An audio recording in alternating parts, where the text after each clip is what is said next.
Audio Jungle.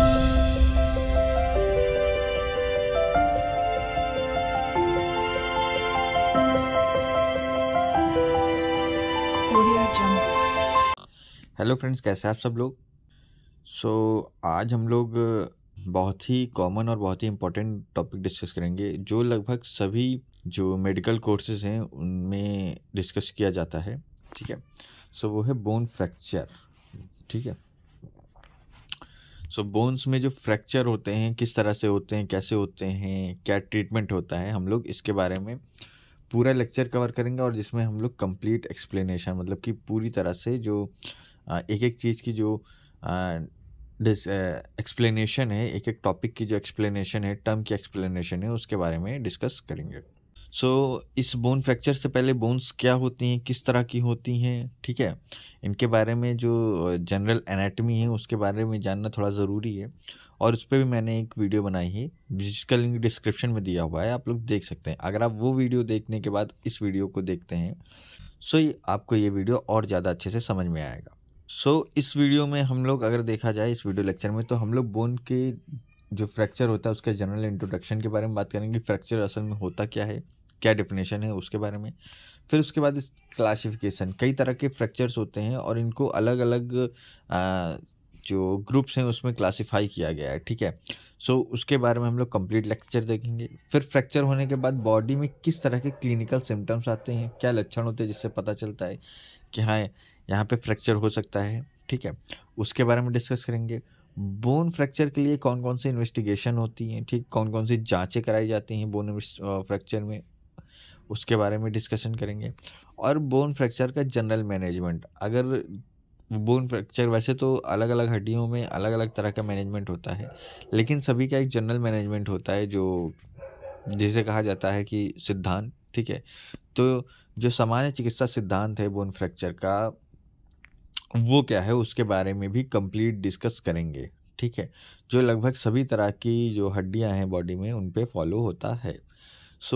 अगर आपने अभी तक हमारा चैनल सब्सक्राइब नहीं किया तो सब्सक्राइब कर लीजिए, जिससे आपको आने वाली वीडियोस के नोटिफिकेशन मिलते रहेंगे। आप हमें फेसबुक और इंस्टाग्राम पे भी फॉलो कर सकते हैं। तो चलिए स्टार्ट करते हैं। सबसे पहले देखते हैं फ्रैक्चर की डेफिनेशन। डेफिनेशन में अगर देखा जाए तो फ्रैक्चर है क्या। तो fracture is an injury to the musculoskeletal system that can result in damage to bones, joints, muscle and tendons. मतलब कि एक तरह की इंजरी है मस्कुलोस्केलेटल सिस्टम की, जिसके रिजल्ट मतलब कि एज अ रिजल्ट ये डैमेज होती है। किसके डैमेज का रिजल्ट है ये? किसी बोन के डैमेज से इसको फ्रैक्चर कह सकते हैं, जॉइंट के डैमेज में, या मसल्स या टेंडन्स के डैमेज में अगर होता है तो उसे फ्रैक्चर कहते हैं। In addition the neurovascular bundle of limb में भी डैमेज। अब कोई बोन टूटती है या कोई मसल टूटती है, ठीक है, तो इसके साथ जो नर्व्स आई होती हैं वो भी डैमेज होती हैं, तो इसे फ्रैक्चर कहते हैं। फ्रैक्चर क्या हुआ? मस्कुलोस्केलेटल सिस्टम के अंदर जितने भी कंपोनेंट्स आते हैं, ठीक है, मेन कंपोनेंट जैसे बोन, जॉइंट, मसल, टेंडन्स, ठीक है, या न्यूरोवस्कुलर बंडल भी आ सकते हैं, इनके जो डैमेज होता है उसको फ्रैक्चर कहते हैं। ठीक है, अगर बोन फ्रैक्चर्स की बात की जाए तो a fracture is a break in continuity of bone. अगर हम इसकी बात करें तो ये जो बोन है ये नॉर्मल बोन सीधी होती है, लेकिन देखिए इसकी कंटिन्यूटी टूट गई है यहाँ से। ठीक है, ये ब्रेक हो गया है और ये जो कंटिन्यूटी का ब्रेक है इसे ही बोन फ्रैक्चर कहते हैं। ठीक, ये हो गई डेफिनेशन। फिर इसके बाद देखते हैं classification of fracture. Classification of fracture की अगर बात की जाए तो फ्रैक्चर कई तरह के होते हैं। ठीक है, तो उनको क्लासिफिकेशन मतलब क्लासिफाई किया गया है। सबसे पहले देते हैं on the basis of etiology. Etiology के बेसिस में क्या होते हैं? तो पहले होते हैं ट्रॉमेटिक, फिर दूसरे होते पैथोलॉजिक और तीसरे होते स्ट्रेस। इन सब के बारे में मैं विस्तार से आपको बताऊंगा आगे, अभी सिर्फ नाम देख लीजिए। तो ट्रॉमेटिक वो होता है जो किसी चोट लगने का कारण, एक्सीडेंट के कारण। पैथोलॉजिक वो होता है जो किसी बीमारी के कारण। स्ट्रेस फ्रैक्चर वो होता है जब उस किसी बोन पे कंटिन्यू स्ट्रेस करते हैं, स्ट्रेस देते हैं, उसके कारण जो फ्रैक्चर होता है। On the basis of displacement की बात की जाए तो अनडिस्प्लेस्ड एंड डिस्प्लेस्ड फ्रैक्चर। ठीक है, अनडिस्प्लेस्ड फ्रैक्चर वो होता है जिसमें बोन में फ्रैक्चर होता है बट बोन सीधी होती है, और डिस्प्लेस्ड फ्रैक्चर होता है जिसमें बोन अपनी जगह से थोड़ी खिसक जाती है। अगर on the basis of relation with external environment, मतलब कि जो एटमॉस्फेयर है या बाहरी एनवायरनमेंट है उसके रिलेशन में देखा जाए तो क्लोज फ्रैक्चर और open fracture. So close fracture में क्या होता है, जैसे ये हमारा लेग है, लेग के अंदर बोन है, ये टूटी, सो ये लेग बोन जो है मसल्स इसकी जो है इसको पकड़े रहती हैं, अंदर ही रहती है। लेकिन अगर ओपन फ्रैक्चर की बात की जाए तो हड्डी टूट करके बाहर निकल आती है, जैसे देखा जाए तो उसे ओपन फ्रैक्चर कहते हैं। मैं इसके बारे में डायग्राम्स के साथ आपको अच्छे से समझाऊंगा, अभी आप सिर्फ सुन लीजिए। और ये जो मेन टॉपिक्स हैं, ये नाम हैं इनके क्लासिफिकेशन के, इनको याद कर लीजिए, ठीक है।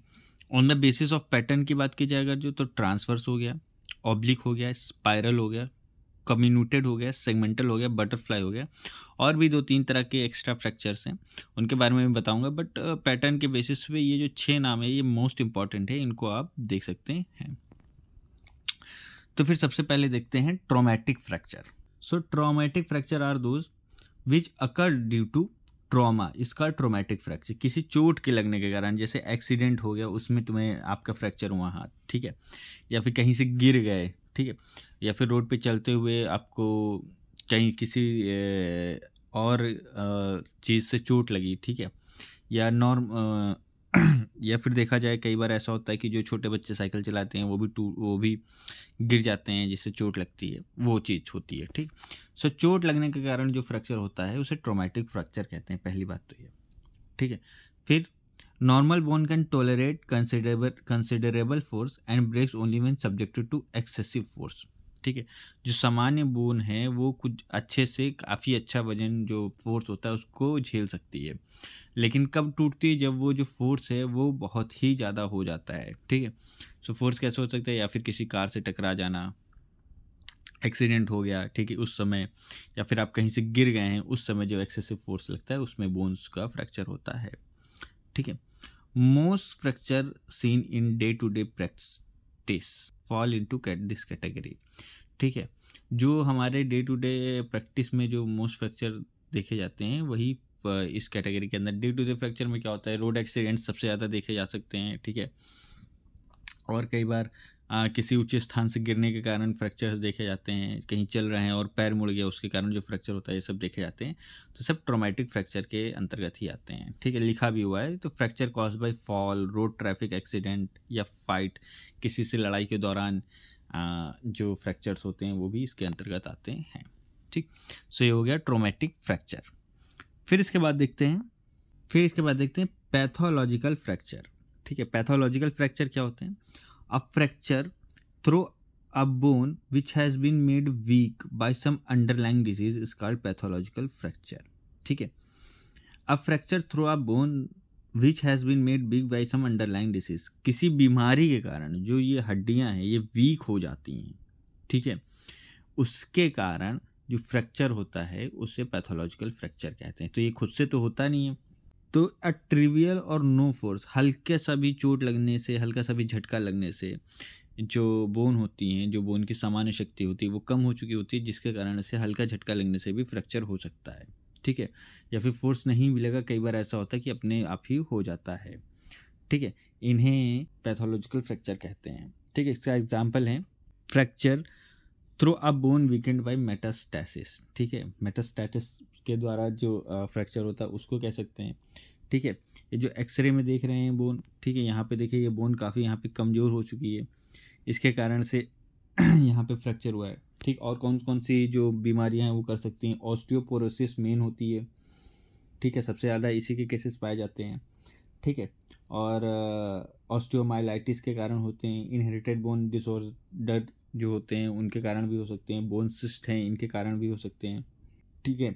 एक बहुत ही ख़ास डिसीज़ है जिसे कहते हैं पैगेट्स डिजीज़, उसके कारण भी जो है पैथोलॉजिकल फ्रैक्चर हो सकते हैं। ट्यूमर्स हो गए उनके कारण भी, बोन ट्यूमर्स जो होते हैं उनके कारण भी पैथोलॉजिकल फ्रैक्चर हो सकते हैं।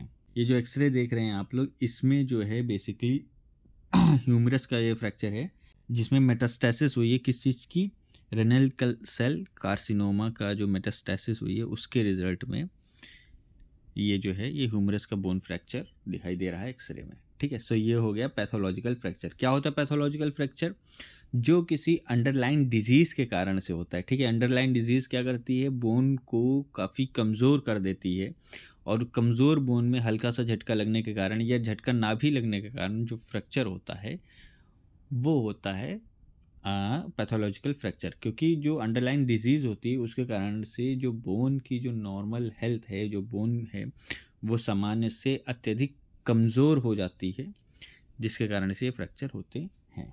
ठीक, फिर इसके बाद देखते हैं फिर इसके बाद देखते हैं स्ट्रेस फ्रैक्चर। तो स्ट्रेस फ्रैक्चर क्या होता है? ठीक है, it is a type of pathological fracture due to unusual stress getting concentrated on one part of a bone. ये भी एक तरह का पैथोलॉजिकल फ्रैक्चर ही है, ठीक है, जिसमें अनयूजुअल एक स्ट्रेस होता है बोन के एक पर्टिकुलर बोन पे या बोन के किसी पर्टिकुलर पार्ट पे कंटिन्यू स्ट्रेस दिया जाता है, चोट दी जाती है, जिसके कारण से वो बोन एक लंबे समय तक उस स्ट्रेस को झेलने के बाद उसमें फ्रैक्चर हो जाता है। जैसे यहाँ पे डायग्राम में देखा जाए कि कंटिन्यू रनिंग करने से, रोड पे रनिंग करने से या फिर कहीं पे रनिंग करने से अगर कई बार ऐसा होता है कि जो फिबुला होती है उसमें स्ट्रेस फ्रैक्चर के मार्क्स आ जाते हैं, ठीक है। या फिर एक एग्जांपल बहुत ही फेमस है, मार्च फ्रैक्चर इन मेटाटार्सल बोन, ठीक है।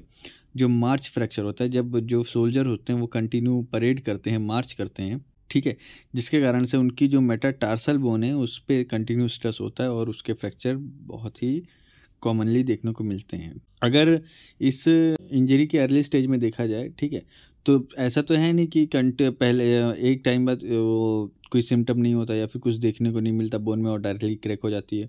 अर्ली स्टेज में क्या होता है कि जो बोन होती है वो स्वेल होती है और उसमें ब्रूजेस आ जाते हैं, ठीक है, जिसे हम लोग बोन स्ट्रेस रिएक्शन कहते हैं। और जब हम इस चीज़ को नज़रअंदाज कर देते हैं और इसको रिकॉग्नाइज नहीं करते हैं और हम पेन तो होता ही है और पेन को पेन किलर लेके नॉर्मल और इसको नज़रअंदाज करते हैं, सो ज़्यादा प्रेशर लगने से ये जो बोन होती है इसमें क्रैक्स आ जाते हैं और इसे हम लोग स्ट्रेस फ्रैक्चर कहते हैं। इसके कारण से रेगुलर वॉकिंग, फिजिकल एक्टिविटी जो भी होती है आपकी, उसमें डिस्कम्फर्ट होता है, कंटिन्यू स्वेलिंग और ब्रूजिंग तो होती ही रहती है। सो ये हो गया। और कौन कौन से कॉज हो सकते हैं, जैसे increasing the frequency of activity, जिस एक्टिविटी के कारण आपके बोन को थोड़ा डेंजर हो सकता है उस चीज़ को लगातार बढ़ाना, जैसे एक्सरसाइज को एक सीवियर लेवल पे बढ़ा देना, ठीक है। देख रहे हैं कंटिन्यू जब पर्सन रनिंग करता है, ठीक है, एक लिमिट तक ही जो बोन होती है वो स्ट्रेस संभाल पाती है, उसके बाद उसमें स्ट्रेस फ्रैक्चर्स आ जाते हैं। किसी एक्टिविटी की ड्यूरेशन को बढ़ा देना या इंटेंसिटी को बढ़ा देना एकदम से, ठीक है, तुरंत एकदम से बढ़ा देना, जिसके कारण से स्ट्रेस फ्रैक्चर हो सकते हैं। सो ये हो गया स्ट्रेस फ्रैक्चर। फिर इसके बाद देखते हैं on the basis of displacement के आधार पे, जो हमने देखा था अनडिस्प्लेस्ड और डिस्प्लेस्ड फ्रैक्चर, उसमें देखते हैं अनडिस्प्लेस्ड फ्रैक्चर के बारे में, ठीक है। तो अनडिस्प्लेस्ड का मीनिंग ये होता है जो अपने स्थान से ना खिसका हो या एक दूसरे स्थान पे ना गया हो, ठीक है। So this fracture are easy to identify by the absence of significant displacement, ठीक है। इसमें डिस्प्लेसमेंट नहीं होती, बोन जो है वो जैसी कंटिन्यूटी रहती है वो रहती ही है, मतलब कंटिन्यूटी तो डिस्टर्ब होती है लेकिन ऐसे डिस्टर्ब होती है कि जो बोन का जो पाथ है, ठीक है, जो बोन का स्ट्रक्चर है वो सेम बना रहता है, ठीक। सो आप ये देख सकते हैं इस एरिया में बोन का जो स्ट्रक्चर है वो बना हुआ है और हल्का जो क्रैक है वो आया है, इसे बोन फ्रैक्चर अनडिस्प्लेस्ड कहते हैं, ठीक है। यहाँ एक्सरे में भी देख सकते हैं, ठीक है, ये देखिए ये बोन है और बोन में जो इसका जो क्या कह सकते हैं कि स्ट्रक्चर है वो कंटिन्यू बना हुआ है और जो फ्रैक्चर है वो बीच में, ठीक है। सो इसके कारण से देखा जाए तो इस वजह से इसे अनडिस्प्लेस्ड फ्रैक्चर कहते हैं। फिर इसके बाद देखें अगर तो आता है डिस्प्लेस्ड फ्रैक्चर। सो डिस्प्लेस्ड फ्रैक्चर में क्या होता है कि जो उसका अपोजिट होता है, जो हड्डी होती है वो अपने जगह से खिसक जाती है, ठीक है। मान लीजिए बोन है और ये क्रैक हो गई एक जगह से, तो अनडिस्प्लेस्ड में क्या था कि बोन का जो स्ट्रक्चर था वो बना हुआ था, लेकिन इसमें क्या होता है ये बोन जो है अपनी जगह से खिसक जाती है, तो इसके कारण से इसे डिस्प्लेस्ड फ्रैक्चर कहते हैं। डिस्प्लेसमेंट का मतलब, डिस्प्लेस का मतलब होता है अपने स्थान से खिसक जाना। तो अब फ्रैक्चर में भी डिस्प्लेस्ड, ठीक है, फ्रैक्चर जो होता है वो डिस्प्लेस्ड होता है। किस तरह से शिफ्ट हो सकता है, एंगुलेशन हो सकता है या रोटेशन हो सकता है। और ये फ्रैक्चर देखा जाए तो कॉम्प्लेक्स होते हैं क्योंकि जो बोन्स होती हैं वो अलाइनमेंट से आउट हो जाती हैं, तो the bones are out of alignment, ठीक है। और कई बार ऐसा होता है कि जो बोन्स होती है वो सेवरल पीसेस में होती हैं, जिसके कारण से इनको जो अलाइन करना वो और भी मुश्किल हो जाता है। और अगर ये ओपन टाइप का फ्रैक्चर है तो पेनफुल भी बहुत ज़्यादा होता है और इस जो बोन फ्रैक्चर में देखा जाए तो स्ट्रक्चर के आसपास, डिस्प्लेस्ड फ्रैक्चर में देखा जाए तो स्ट्रक्चर, बोन के स्ट्रक्चर के आसपास के जो ऑर्गन होते हैं, जो मसल्स होती हैं, कई बार उन्हें भी डैमेज पहुंचता है। सो ये हो गया तो फ्रैक्चर। और इसके बाद अगर देखा जाए कौन कौन से फैक्टर इसके डिस्प्लेसमेंट के लिए रिस्पॉन्सिबल होते हैं, सो सबसे पहले हो गया फ्रैक्चरिंग फोर्स। ठीक है, जो फ्रैक्चर का फोर्स है किस डायरेक्शन से लगा है और किस डायरेक्शन को है, वो डिपेंड करता है। ठीक है, the muscle pull the fracture fragments, pull on the fracture fragments. ठीक है, मसल्स इसमें रिस्पॉन्सिबल होती है। और तीसरी चीज़ होती है ग्रेविटी। जैसे बोन का ये अलाइनमेंट हट गया तो जो ऊपर की बोन है या नीचे की बोन है उस पर ग्रेविटी का भी असर होता है। ठीक है, जिसके कारण से जो बोन है वो शिफ्ट हो जाती है अपने स्थान से, जिसे डिस्प्लेस फ्रैक्चर कहते हैं। Displacement can be in form of shift होती है, एंगुलेशन हो सकता है, ठीक है, और रोटेशन भी हो सकता है। रोटेशन जनरली मसल के कारण देखा जाता है। एंगुलेशन जिस तरह से फोर्स की बात की जाए उसको देखते हैं। और शिफ्ट वाला एक स्थान से दूसरी तरफ की बात की जाए या फिर ऊपर से नीचे की तरफ बात की जाए तो ये ग्रेविटी के कारण हो सकता है। सो ये हो गया डिस्प्लेस्ड फ्रैक्चर। फिर इसके बाद देखते हैं on the basis of relationship with external environment. उसमें हमने देखा था क्लोज फ्रैक्चर और ओपन फ्रैक्चर। तो क्लोज फ्रैक्चर में देखा जाए तो fracture non communicating with external environment. ठीक है, इसका मतलब क्या हो गया, जो ओवरलेइंग स्किन है and the other sub tissue are intact is called close fracture. मतलब कि जो बॉडी है, सॉरी ये नहीं है, मतलब जो बोन है, बोन का स्ट्रक्चर जो है, ठीक है, वो एक्सटर्नल इन्वायरमेंट से कम्युनिकेट नहीं हुआ, मतलब कि एक्सटर्नल इन्वायरमेंट का उस पर असर नहीं पड़ा, ये इंटैक्ट है अभी भी मसल्स के अंदर और सॉफ्ट टिश्यूज़ के अंदर। ठीक है, इसी के कारण से इसे क्लोज फ्रैक्चर कहते हैं। अब यहाँ एक्सरे में भी दे सकते हैं कि जो पर्सन की टिबिया और फिबुला है वो उसमें फ्रैक्चर हुआ है, लेकिन ये एक्सटर्नल इन्वायरमेंट में नहीं है, पैर के अंदर ही है। ठीक है, फट के बाहर नहीं आई है, जिसके कारण से इसे क्लोज फ्रैक्चर कहा जाता है। ठीक है, इसमें देख सकते हैं overlying skin and other soft tissue are intact. जो भी इसके अंदर की स्किन वगैरह हैं ये इसके अंदर इंटैक्ट ही होंगी, इसी के कारण इसे क्लोज फ्रैक्चर कहते हैं। ठीक है, अगर ओपन फ्रैक्चर की बात की जाए अगर, तो ये सिंपल डायग्राम में देख सकते हैं कि जो बोन है वो एक्सटर्नल एनवायरनमेंट से यहाँ मिल गई है। ठीक है, इसमें भी आप देख सकते हैं स्किन ब्रोक हुई है जिसके कारण से हड्डी बाहर की ओर आ गई है। ठीक है, ब्रोकन स्किन को तोड़ करके हड्डी बाहर की ओर आ गई है, जिसे ओपन फ्रैक्चर कहते हैं। A fracture with break in overlying skin and soft tissue leading to the fracture communicating with the external environment is called open fracture. Overlying skin को ब्रेक करता है, टिश्यूज़ को ब्रेक करता है, जिसके कारण से फ्रैक्चर जो है वो कम्युनिकेट करता है एक्सटर्नल एनवायरनमेंट से, इसी वजह से उसको ओपन फ्रैक्चर कहा जाता है। कई बार हो सकता है अब फ्रैक्चर में भी ओपन फ्रॉम विद इन और आउटसाइड। ठीक है, कई बार ऐसा होता है कि जो फ्रैक्चर का जो ओपन है वो आउटसाइड से भी हो जाता है। देन सो कॉल्ड इंटरनली और एक्सटर्नली ओपन फ्रैक्चर रिस्पेक्टिवली। अंदर से जैसे मान लीजिए कोई पर्सन सीधे गिरा, उसके ये टिबिया और फिबुला में प्रेशर आया, ठीक है, बोन क्रैक हुई और अब हड्डी बाहर की ओर आ गई, सो इसे इंटरनली कहा जाएगा क्योंकि जो फोर्स है वो अंदर से लगा है। ठीक है, बट अगर मान लीजिए यहीं पे किसी बंदे की लड़ाई हो जाती है और वो रॉड मार देता है इसके पैर में इधर से, और फिर बाहर से फोर्स लगा और फिर से बाहर की ओर जो हड्डी है वो टूट करके बाहर की ओर फिर से फट गई, सो उसे हम लोग एक्सटर्नली कहेंगे। ठीक है, सो इंटरनली में जो इंटरनल फोर्स लगता है और एक्सटर्नली में अगर बाहर से फोर्स लगता है उसे इंटरनली ओपन फ्रैक्चर या एक्सटर्नली ओपन फ्रैक्चर कह सकते हैं। ठीक, सो ये हो गया ओपन फ्रैक्चर। फिर इसके बाद देखते हैं जो ओपन फ्रैक्चर होता है इसका इन्वायरमेंट से कांटेक्ट हो जाता है, जिसके कारण से ये ओपन फ्रैक्चर जो होते हैं वो इन्फेक्शन के लिए प्रोन हो जाते हैं, और इसी के कारण इसमें जो है हीलिंग का और जो हीलिंग के दौरान इन्फेक्शन का और इलाज के दौरान जो कॉम्प्लिकेशन है उसका रिस्क बहुत ज़्यादा बढ़ जाता है। ठीक, फिर इसके बाद देखते हैं on the basis of pattern. ठीक है, तो पैटर्न के आधार पर अगर देखा जाए तो हमने देखा ही था transverse fracture, oblique fracture, spiral, comminuted, segmental and butterfly. तो सबसे पहले देखते हैं ट्रांसवर्स फ्रैक्चर क्या होते हैं। ठीक, तो ट्रांसफर फ्रैक्चर में ये होता है कि in this fracture the fracture line is perpendicular to the long axis of bone. Such fracture is caused by beating और बेंडिंग फोर्स। ठीक है, तो बीटिंग या बेंडिंग फोर्स से मतलब कि बेंड करने के लिए, हड्डी पे जो बेंडिंग फोर्स होता है, ठीक, या कहीं बाहर से मार पड़ने के कारण जो हड्डी होती है इसमें जो क्रैक होता है, आप देख सकते हैं ये परपेंडिकुलर हो जाता है, मतलब ये बोन है तो इसमें जो फ्रैक्चर होता है ये परपेंडिकुलर होता है, इसे ट्रांसवर्स फ्रैक्चर कहते हैं। ऑब्लिक फ्रैक्चर की बात की जाए तो इसमें जो फ्रैक्चर होता है ये ऑब्लिक हो जाता है, ये देख सकते हैं आप लोग डायग्राम में, ठीक है। और ये किसके कारण होता है? बेंडिंग फोर्स के कारण होता है। सो ये बताया गया है नॉन डिस्प्लेसेबल, नॉन डिस्प्लेस्ड, डिस्प्लेस्ड, इसमें भी नॉन डिस्प्लेस्ड, डिस्प्लेस्ड फ्रैक्चर के बारे में बताया गया है। फिर अगर इसके बाद देखा जाए तो spiral fracture, in this fracture the fracture line runs spirally in more than one plane, ठीक है।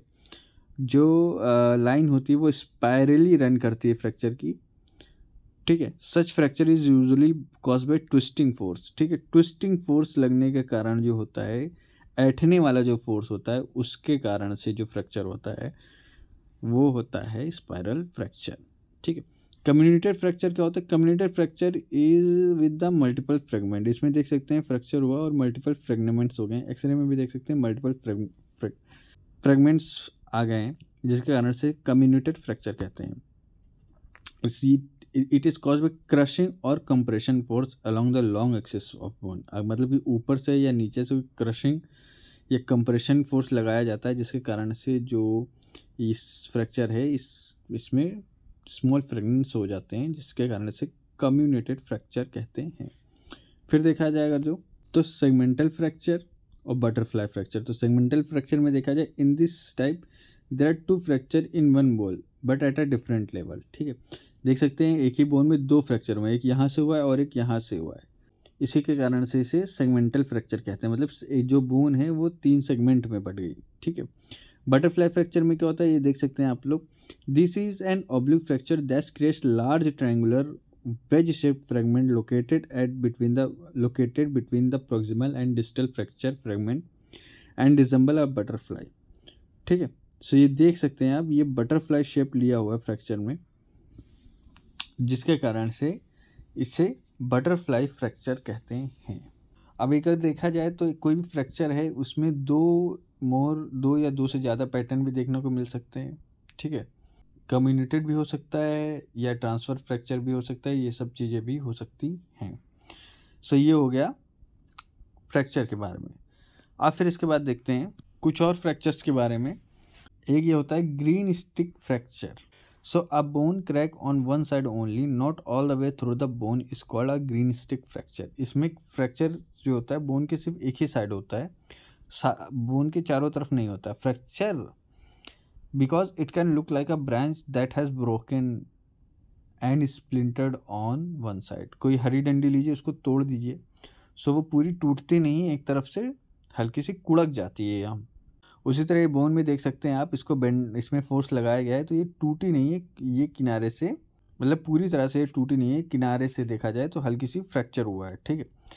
सो इन्हें ग्रीन स्टिक फ्रैक्चर कहते हैं। कंप्रेशन फ्रैक्चर की बात की जाए अगर जो, तो compression fracture occurs when one or more bones in the spine weakens and crumble. A compression fracture is typically caused by loss of bone mass that occur as part of aging. A fall, cough और lifting heavy object में cause fracture of backbone, ठीक है। तो spine में compression देखिए, अब spine से ऊपर या नीचे से कोई फोर्स लगाया जाएगा, जिसके कारण से जो वर्टिब्री है उसमें कंप्रेशन फ्रैक्चर देखने को मिलता है। ये एज के साथ भी हो सकता है, ठीक है। अगर बोन कमज़ोर हैं तो चोट लगने के साथ ही साथ अगर आप ओवर लिफ्टिंग कर रहे हैं, हैवी वेट उठा रहे हैं, सो उससे भी कंप्रेशन फ्रैक्चर हो सकते हैं, ठीक। फिर इसके बाद देखते हैं linear fracture. So linear fracture क्या होता है? A linear fracture there is a break in bone but it does not move the bone, the fracture is parallel to the long axis, ठीक है। बोन है, ठीक है, बोन के structure में कोई दिक्कत नहीं है, लेकिन जो फ्रैक्चर है वो बोन के पैरेलल चल रहा है, मतलब सीधे सीधे बोन के आ रहा है, देख सकते हैं आप लोग, जिसके कारण से इसे लीनियर फ्रैक्चर करते हैं। मतलब कि सेम एक्सिस ऑफ बोन के जो फ्रैक्चर होता है उसे लीनियर फ्रैक्चर कहते हैं, ठीक। सो ये हो गया types of fracture. I hope आपको ये समझ में आया होगा डायग्राम के हिसाब से। और भी कई टाइप्स के फ्रैक्चर होते हैं, अगर आपको नाम मिलते हैं और आप उनके बारे में जानना चाहते हैं सो आप मुझे उनके नाम कमेंट बॉक्स में कमेंट कर दीजिए, मैं वो भी एक्सप्लेन कर दूंगा। बट इतने जो हैं ये इंपॉर्टेंट और मेन टाइप्स ऑफ फ्रैक्चर हैं, बहुत कॉमनली देखे जाते हैं, इसी वजह से मैंने इनको बताया। फिर इसके बाद देखा जाए अगर फिर इसके बाद देखते हैं on the basis of complexity of treatment. ठीक है, तो ट्रीटमेंट के आधार पे किस तरह के फ्रैक्चर होते हैं। तो सबसे पहले इसमें दो टाइप के आ जाते हैं, सिंपल फ्रैक्चर और कॉम्प्लेक्स फ्रैक्चर। तो सिंपल फ्रैक्चर में a fracture in 2 pieces usually easy to treat is called simple fracture. ऐसा फ्रैक्चर जिसमें सिर्फ 2 टुकड़े हुए हों बोन के और वो इजीली ट्रीट हो जाए उसे सिंपल फ्रैक्चर कहते हैं।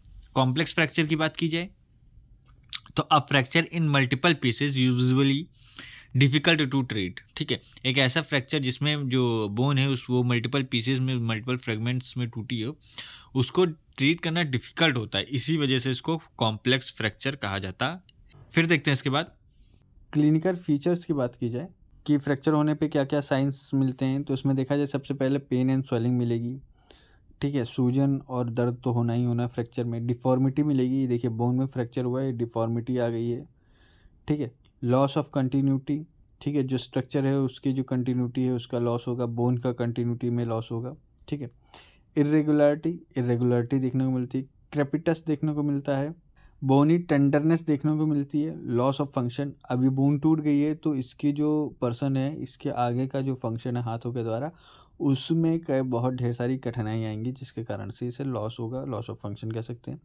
And abnormal mobility. ठीक है, अब ये इसकी जो मोबिलिटी है वो बहुत ही ज़्यादा एबनॉर्मल हो जाएगी अगर इसको ट्रीट नहीं किया गया। ठीक, सो इसी के कारण से ये हो गए इसके क्लिनिकल फीचर। बहुत ही सिंपल है, इजी टू लर्न है, आप देख सकते हैं।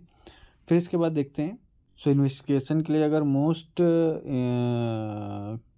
कॉमन और इन्वेस्टिगेशन ऑफ चॉइस की बात की जाए तो वो होती है एक्सरे। ठीक है, ये देख सकते हैं एक्सरे इमेज हाथ की है। उसके बाद अगर थोड़ा डीप जाना चाहते हैं तो सीटी स्कैन और एमआरआई की हेल्प ले सकते हैं। ठीक है, सो ये है एक्सरे मशीन, यहाँ पे एक्सरे निकलता है इस तरह का।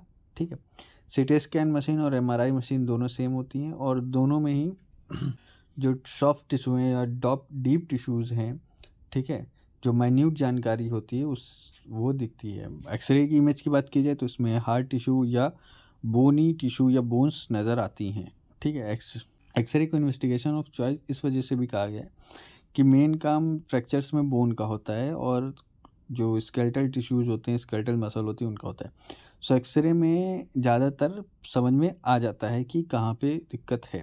ठीक, इस वजह से इसको आराम से एक्सरे की मदद से ट्रीट किया जा सकता है। दूसरी चीज़ है कि एक्सरे एमआरआई और सीटी स्कैन के मुकाबले काफ़ी सस्ता बैठता है। ठीक है, इसी वजह से एक नॉर्मल व्यक्ति, जो गरीब व्यक्ति है, वो भी इस चीज़ को अफोर्ड कर सकता है।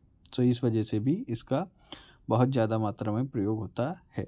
सो ये हो गया इन्वेस्टिगेशंस। फिर इसके बाद देखते हैं ट्रीटमेंट। ठीक है, सो ट्रीटमेंट में जो बोन होती है, बोन टू बोन जो मैनेजमेंट है वो डिफ़र भी करता है।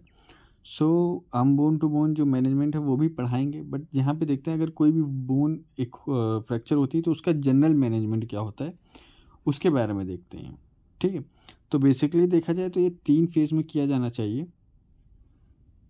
पहला जो फेज़ होता है वो होता है इमरजेंसी केयर।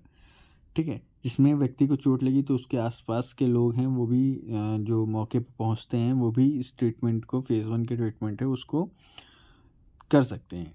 फेज़ 2 होती है डेफिनेटिव केयर। ठीक है, ये हॉस्पिटल्स में की जाती है।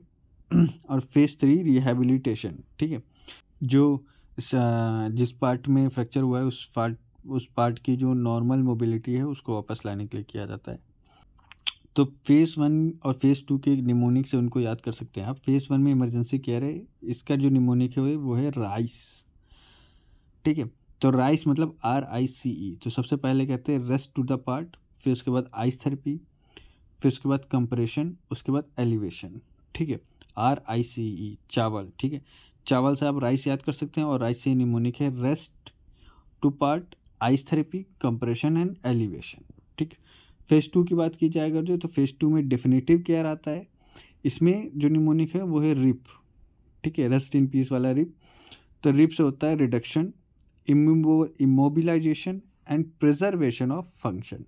और फेज़ 3 में रिहैबिलिटेशन की बात की गई है। ठीक, सो सबसे पहले देखते हैं रेस्ट टू द पार्ट, मतलब फेज़ 1 में जो केयर की जाती है उसके बारे में। तो रेस्ट टू द पार्ट की अगर बात की जाए तो it is done by splint them where they lie. ठीक है, तो बेसिकली जो बोन या कोई स्ट्रक्चर में फ्रैक्चर होता है तो उसके बगल में कोई हार्ड सरफेस या उसको तेज़ी से बांध के स्प्लिंट करके उसके फंक्शन को रोकना होता है, कि वो उसकी मोबिलिटी को रोकना होता है। Before applying the splint remove the ring और bangle worn by the patient. Splint को लगाने से पहले, मतलब जो साथ में सपोर्ट होता है उसको लगाने से पहले रिंग और बैंगल्स को निकाल देना चाहिए, ठीक है, और फिर उस एरिया को रेस्ट देना चाहिए। फिर इसके बाद अगर देखा जाए तो आती है आइस थेरेपी। तो ice therapy and immediate application of ice to injured part help in reducing pain and swelling, ठीक है। अगर तुरंत फ्रैक्चर्ड पार्ट पे हम आइस लगा देते हैं तो उससे पेन और स्वेलिंग में काफ़ी आराम मिल जाता है, ठीक है। इसको कैसे कर सकते हैं? This can be taken by crushed ice. बर्फ़ लीजिए, उसको कूट लीजिए, उसको पॉली बैग में रख लीजिए या पॉलीथीन बैग में रख लीजिए, ठीक है, और फिर उसको वेट क्लॉथ से कवर करके जिस ऑर्गन में आपको फ्रैक्चर हुआ है, जिस बोन में फ्रैक्चर हुआ है, जहाँ पे फ्रैक्चर हुआ है वहाँ पे अप्लाई करिए, जिससे आपको पेन एंड स्वेलिंग में बहुत ही ज़्यादा आराम मिलेगा, ठीक। फिर जो थर्ड चीज़ आती है वो होती है कंप्रेशन। तो कंप्रेशन में a crepe bandage up is applied over the injured part making sure that it is not too tight।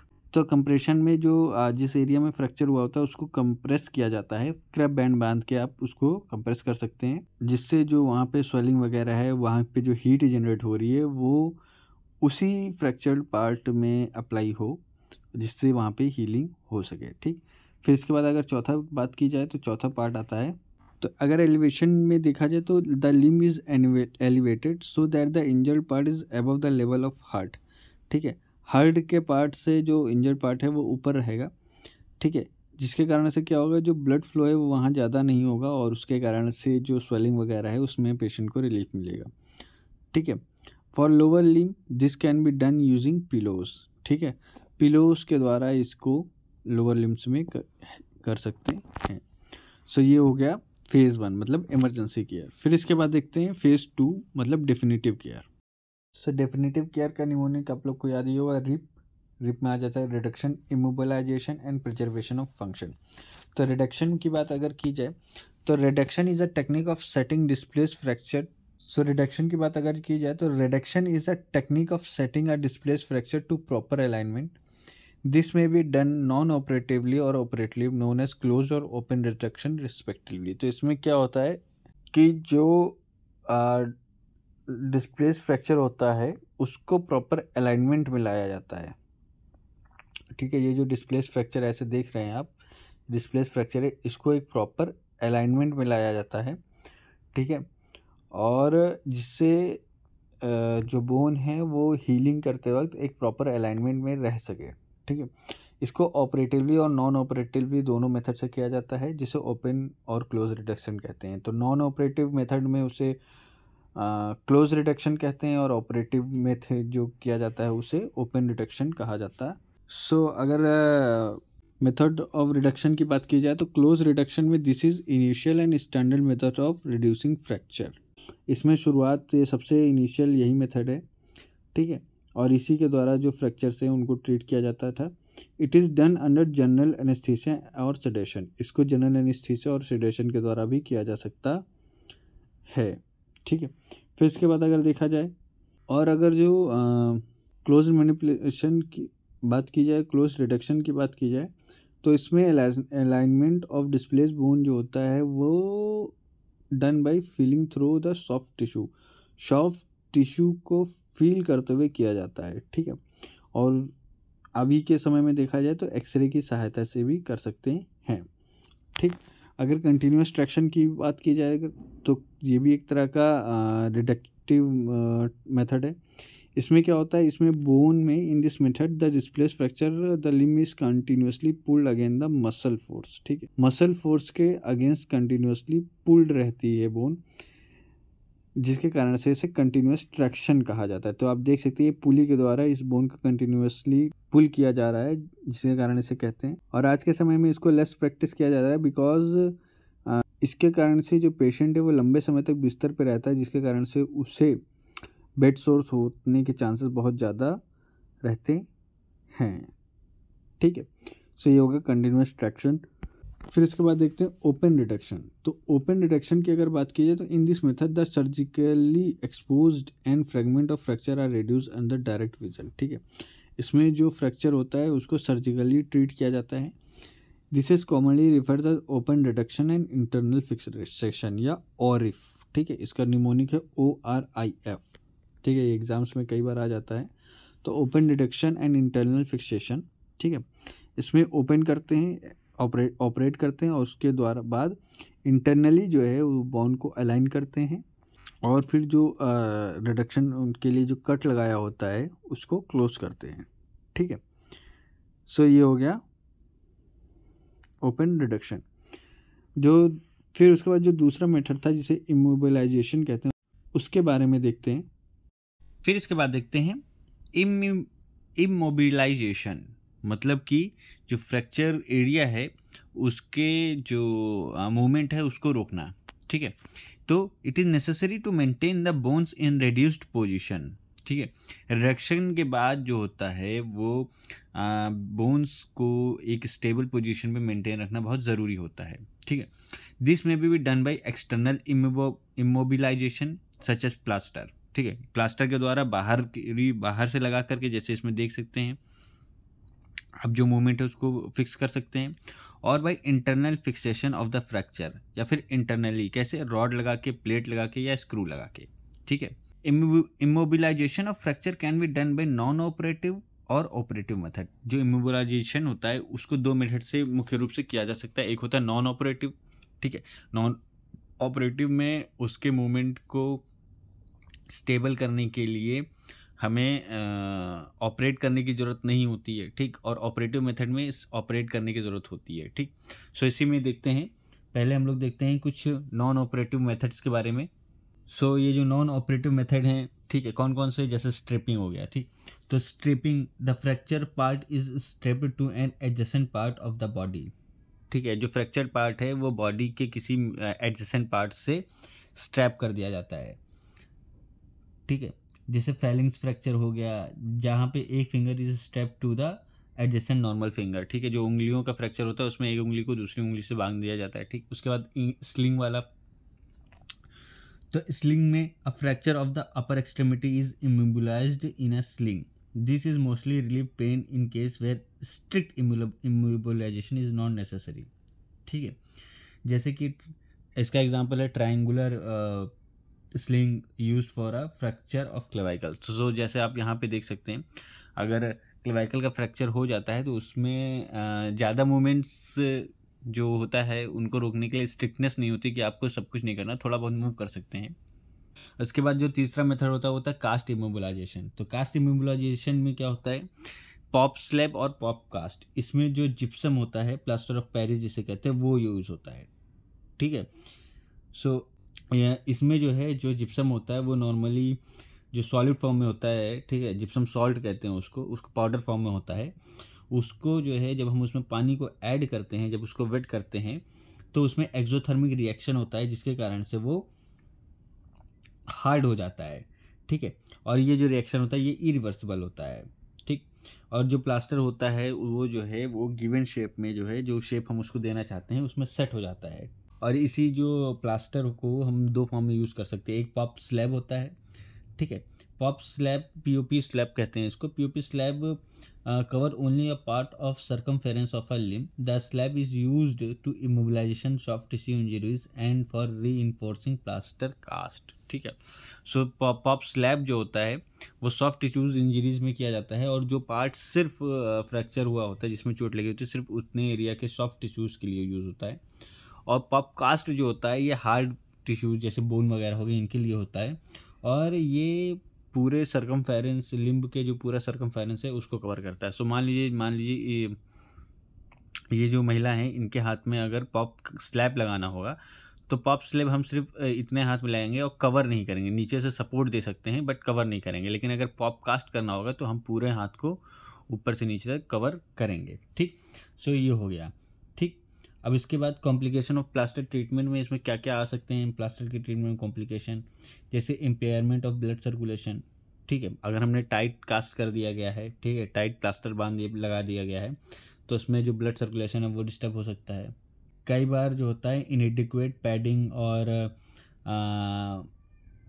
Irregularity of inner surface जो होती है कास्ट की, उसके कारण से प्लास्टर सोर्स हो जाते हैं। ठीक है, सो ये दो कई कॉम्प्लिकेशंस है जो आ सकते हैं। अब फिर इसके बाद देखते हैं ऑपरेटिंग मेथड्स के बारे में। तो ऑपरेटिंग में जहाँ पे नॉन ऑपरेटिव मेथड जो होते हैं वो इफ़ेक्टिव नहीं होते हैं, उस जगह पे ये जो फ्रैक्चर है उसको फिक्स किया जाता है ऑपरेटिव मेथड के द्वारा। ठीक है, इसमें कॉम्बिनेशन ऑफ इम्प्लांट लगाया जाता है, जैसे स्टील वायर लगा दिया गया, के वायर जिसे कृष्ण वायर कहते हैं, नेल्स हो गया, स्क्रू प्लेट हो गई, इन सब की सहायता से जो है वो जो टूटी हुई बोन का मूवमेंट है उसको फिक्स किया जाता है।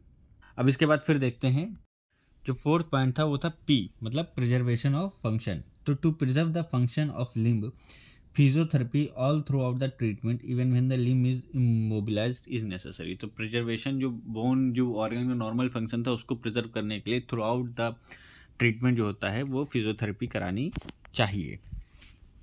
सो ये हो गया डिफिनिटिव केयर कहते हैं इसको। ठीक है, फेज 2। फिर इसके बाद देखते हैं मैनेजमेंट ऑफ ओपन फ्रैक्चर कैसे कर सकते हैं, प्रॉपर वुंड केयर। ठीक है, अब ओपन फ्रैक्चर है तो उसका मैनेजमेंट किस तरह करेंगे, वुंड केयर को प्रॉपर केयरिंग करके, वुंड की प्रॉपर केयरिंग करके। ठीक है, अप्रोप्रिएट एंटीबायोटिक, ठीक है, इंजेक्शन, टेटनस का इंजेक्शन लगा के, एनाल्जेसिक्स को यूज़ करके, बोन ग्राफ्टिंग भी कर सकते हैं अगर ज़रूरत हो तो। ठीक है, और यहाँ पे ये भी दिखाया हुआ है, एक चार्ट है मैं दिखा दे रहा हूँ कि जो फ्रैक्चर हीलिंग है उसमें कौन से स्टेज में कितना टाइम लगता है उसके बारे में। ठीक है, सो स्टेज ऑफ हेमाटोमा है, अगर स्टेज ऑफ फ्रैक्चर हीलिंग में 5 main stage. So stage of fracture healing में टोटल 5 स्टेज होती है। ठीक है, सो उसके बारे में देखते हैं। सो फर्स्ट स्टेज में जो होता है वो होता है स्टेज ऑफ हेमाटोमा। ठीक है, ये लेस देन 7 डेज तक रहता है। इसमें blood leak out through torn vessel of bone and form haematoma around the fracture, the periosteum and local tissue are stripped from fracture ends. ठीक है, उसके बाद जो सेकेंड स्टेज है वो होती है स्टेज ऑफ ग्रैनुलेशन टिश्यू। ये 2 से 3 वीक्स तक रहती है और इसमें sanitise precursor cells produced cell which differentiate to provide blood vessel, fibroblast, osteoblast etc। फिर उसके बाद थर्ड स्टेज में स्टेज ऑफ कैलस फॉर्मेशन, ये 4 से 12 वीक तक रहती है, जिसमें मिनरलाइजेशन ऑफ ग्रैनुलेशन टिश्यू होता है, कैलस रेडियोलॉजिकली विजिबल होता है, फ्रैक्चर क्लिनिकली अगर देखा जाए तो यूनाइट हो जाता है, और मोबाइल मतलब कि जो टूटी हुई हड्डियाँ हैं वो वापस इधर उधर जाती नहीं है। ठीक, स्टेज ऑफ रीमॉडलिंग, ये इसमें 1 से 2 साल तक का लगता है। ठीक, इसमें जो होती है जो वुवन बोन होती है वो replaced by matured bone, outline of callus become dense and sharply defined. ठीक, और जो 5th स्टेज होती है ये स्टेज ऑफ मॉडलिंग, इसमें कई साल लग जाते हैं। इसमें क्या होती है modelling of endosteal and periosteal surface so that the fracture site become indistinguishable from the parent bone. ठीक, तो इंडोस्टील पेरिस्टील क्या होता है ये बोन के एनाटॉमी में आप लोग देख सकते हैं। ठीक है, मैंने वीडियो का लेक्चर डाला हुआ है, लिंक डिस्क्रिप्शन में मिल जाएगा।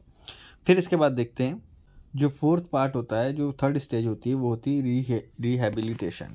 ठीक है, तो rehabilitation should be started at the time of injury and continue till the maximum possible function have been regained. ठीक है, मैक्सिमम पॉसिबल फंक्शन जब तक बॉडी में नहीं आ जाता है तब तक इसको कर देना है। कब से, जैसे ही इंजरी स्टार्ट हो उसके बाद से ही। ठीक, it consist of mobilisation, gentle active exercise, थोड़ी सी exercise, physiotherapy, gait training etc।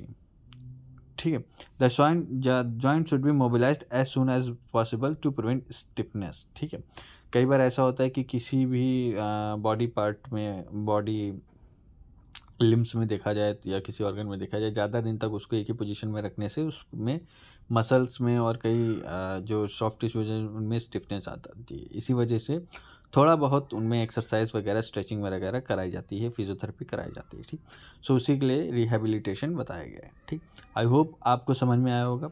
और ये वीडियो लेक्चर भी यहीं पे ख़त्म होता है। अगर आपको वीडियो पसंद आई हो, समझ में आई तो वीडियो को लाइक करें, चैनल को सब्सक्राइब करें।